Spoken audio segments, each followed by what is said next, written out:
O governo federal apresentou recentemente uma minuta de proposta de emenda à Constituição, uma PEC, que busca fixar o chamado Sistema Único de Segurança Pública. E aí, o que significa isso? Nós estamos pedindo aqui ao Coronel José Vicente, especialista em segurança pública, para conversar um pouco conosco. Coronel José Vicente, muito obrigado aqui por atender o jornal Nova Brasil. Bom dia, Ronaldo. Como vai? Tudo bem. Coronel, e aí? É um avanço, não é um avanço? Há uma unificação? Há perda de autonomia dos estados? Qual é a sua avaliação? Na primeira apresentação desse projeto perante os governadores, Heródoto, houve uma reclamação de alguns que reclamaram enfaticamente, como o caso do governador Caiado, mais moderadamente o governador Tarcísio de São Paulo, mas de que, do jeito que estava a PEC, poderia haver uma interferência na autonomia dos estados, o que a Constituição assegura fortemente a questão da autonomia do federalismo brasileiro. Mas, na primeira proposta, estava lá que as diretrizes feitas pelo Ministério da Justiça, pela União, teriam que ser cumpridas obrigatoriamente pelos estados. Mas não se falava que diretrizes seriam essas. E acredito que, de lá para cá, dessa apresentação, ocorreram algumas propostas de sugestões para que haja uma inclusão de algumas coisas mais práticas, mais objetivas e claras. O que acontece, evidentemente, é que o governo federal precisa ter uma coordenação geral da segurança pública, que nós temos aí um mosaico de vários Brasis envolvendo a questão da segurança pública. Temos uma imensa vulnerabilidade ao crime organizado, à violência em toda a região da Amazônia, a violência mortal que existe no Nordeste, no estado do Nordeste, chefiado por um governo progressista, quase todos eles, são os mais violentos do país, e quando nós temos bom desempenho em contenção da violência na região sul, parte do Sudeste. Então é necessário realmente fazer uma coordenação, estabelecer um exemplo bem claro, qual é a tecnologia de câmeras, por exemplo, adequada. Então, aspecto técnico, grave ou não grave, qual é o custo, como é o armazenamento, isso precisaria de padronização. E muitas outras tecnologias que a União, inclusive, pode financiar.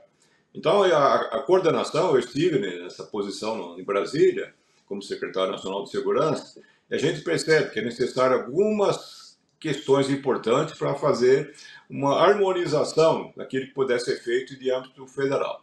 Uma delas, evidentemente, é para que as forças federais, Polícia Federal, Polícia Rodoviária Federal, Forças Armadas, Receita Federal, tem um conjunto grande de agências, elas podem atuar de uma forma coordenada com os estados. E isso, naturalmente, precisa de um maestro para reger essa orquestra cheia de instrumentos variados. Agora, Coronel, há uma maior troca de informações entre as secretarias estaduais de segurança para combater principalmente o chamado crime organizado e o tráfico de drogas?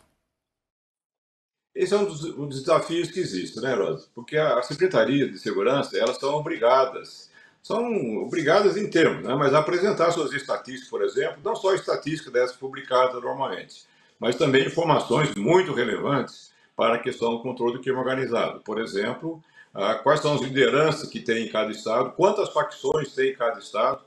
Esse levantamento já foi feito, inclusive, por uma secretaria da área penitenciária do Ministério da Justiça, e chegou à constatação que nós temos mais de 80 facções agindo pelo país.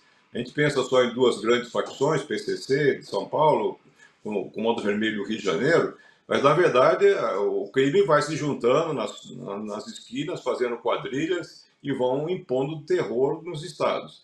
Muitas dessas questões, obviamente, dependem de uma fina coordenação dessas agências federais, do esforço federal, dos recursos federais com os estados, como, por exemplo, a entrada de drogas em quantidades industriais que entram pelas fronteiras. A maconha vem do Paraguai, a cocaína vem da Bolívia, do Peru, da Colômbia, invade o país, depois é exportada, se distribui pelo país como um todo. Armas de guerra são espalhadas pelo país também.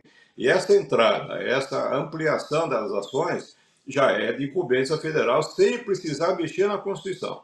É da Polícia Federal, dessas outras agências que deveriam estar controlando a fronteira e não estão fazendo adequadamente.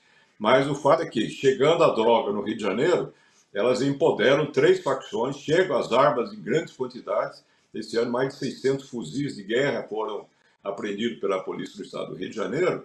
Então, existe uma necessidade de realmente combinar um pouco as ações.